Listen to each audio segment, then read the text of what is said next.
how's it going? I'm getting ready to plant a few more hydrangeas today.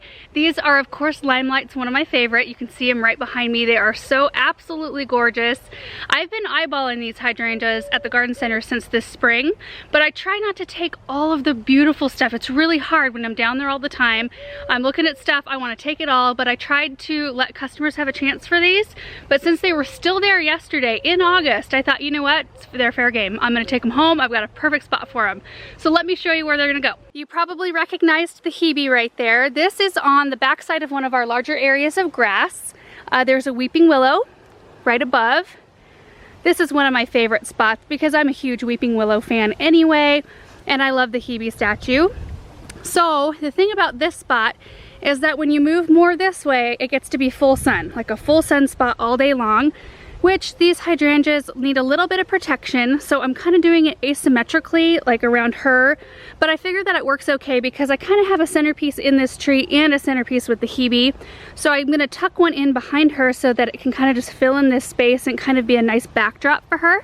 And then these two, I'm going to bounce this one kind of forward and then that one tucked in back there. So this spot is protected in the morning, and then it gets a little bit of afternoon sun, which I think it won't be too much to burn the plants, but it'll be enough to keep them happy and blooming.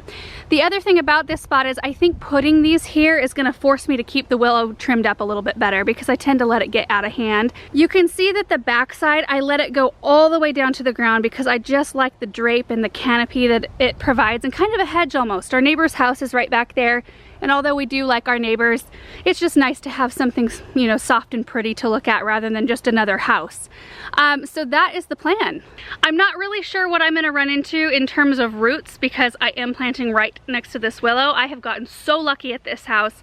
I've planted so many things and there's so many big trees, and I've run into very few roots, so we'll see what I get into in this spot. And you guys know that I love limelight hydrangeas. I've got them in a couple other areas in our yard. Let me go show you those spots. It is really sunny up here, but you can see our front steps there, front door. We just planted these hydrangeas last year and they've already more than doubled in size. And check out the blooms. They do great in this spot. So this is the other place I have limelights. I have them in tree form, one on either side of the garden space. And this is an experiment actually. So I wanted to put a couple of hydrangeas through some rigors. I just wanted to see how much sun they can actually take. So this is an experiment. I don't know how they're gonna do here, but I wanted to see if I put them in a full sun location and just gave them extra water, if they could make it. Because if that's the case, then I'm planting them in a whole lot more areas than I am now. And they're hanging in there. This one's got a little bit of scorch, which I expected. They tend to do that anyway the first year, even when they're not given full sun. So I'm thinking once we can get them to root, it'll do even better. So I'm really hopeful. So this one isn't looking quite as good. I should probably clip those blooms off so the plant isn't sending energy into keeping the blooms alive. But this one wasn't near as well rooted as this one was in their can. And that's the one case, or one of the very few cases, where I think a plant guarantee policy isn't absurd. Coming from a garden center background, I have kind of some opinions on plant guarantee policies. And I think 99.9% of the time we shouldn't have to be guaranteeing plants. But I think, like in this sort of case, you want to let the growers know that they're sending out a crop of plants that aren't well rooted, and they probably should be waiting and not bumping plants up into a larger size and then getting, like, selling them right away. They should be waiting a little bit longer. Anyway, I will save my opinions on that for another time. I'm gonna grab my supplies real quick and we'll go get those hydrangeas in the ground. So this is what I'll be using to plant them today. I am gonna be tossing some gypsum in the hole because that's what we did with the limelights up front, and they've done so well that I kind of want to do something similar. And then I'm also using Biotone starter fertilizer, which I always use anyway. And then I've got my gloves, my kneeling pad, and my shovel.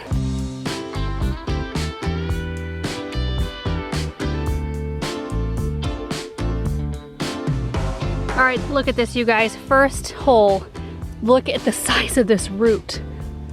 It's huge. So I'm gonna have to bounce this one over and just plant it right alongside this root, which will kind of make it not quite placed exactly how I want it, but that's okay. There's no way I'm cutting through that beast.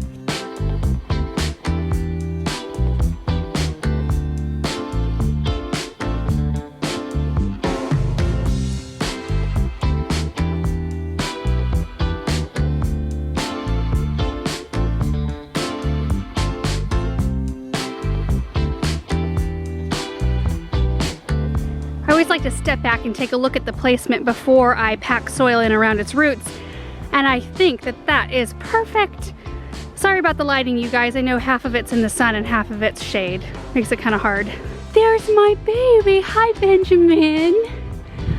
Are you walking? Hey.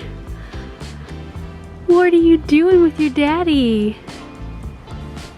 What a good boy. Do you love being outside? Yeah. Do you love it? This is so fun. I ran into the biggest beast of a tree root. Really? Yeah, it's probably like 8-inch diameter. Oh. Yeah. Oh. Did you splash yourself in the face? He loves water. He does love the water. He's acted like he's in a swimming pool right now.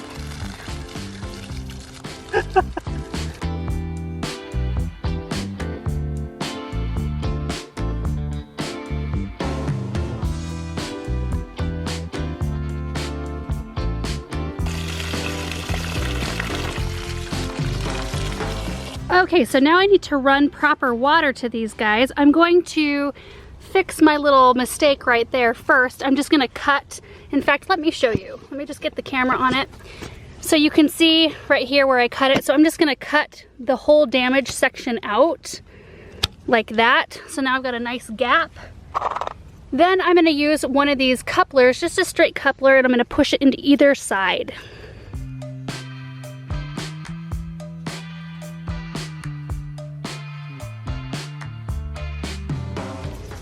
Ta-da! Fixed. So I've also got my tray of goodies here. I've got all of my couplers and emitters, and then I also have a roll of 1/4-inch tubing.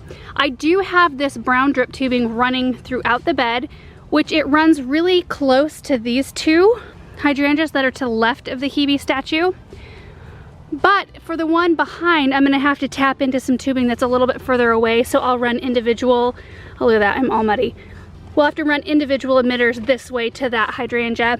So since it's so warm, I'm gonna make sure to put 2 2-gallon-per-hour emitters on each plant. So like for this one, I'm gonna actually tack this down with the landscape staple so it stays put. So I'm just gonna push the pointy black end straight into this drip tubing and just point it toward the root ball of the plant. Here we go, there's one. There's two. So this will run every day, so it will get 4 gallons of water every day, which I may have to change eventually.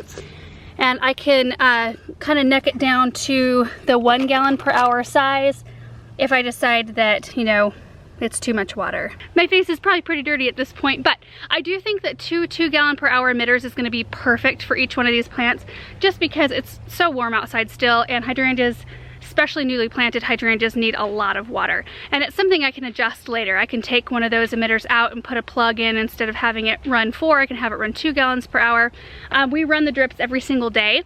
I did want to address planting in the middle of summer because I have noticed quite a few questions from you guys about if it's safe or why I'm planting when it's so hot.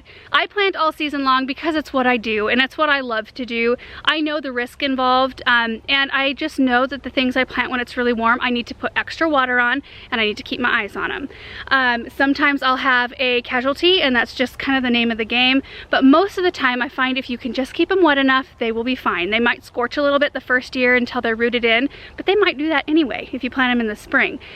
Best time of the year to plant is definitely spring or like later, mid to late fall.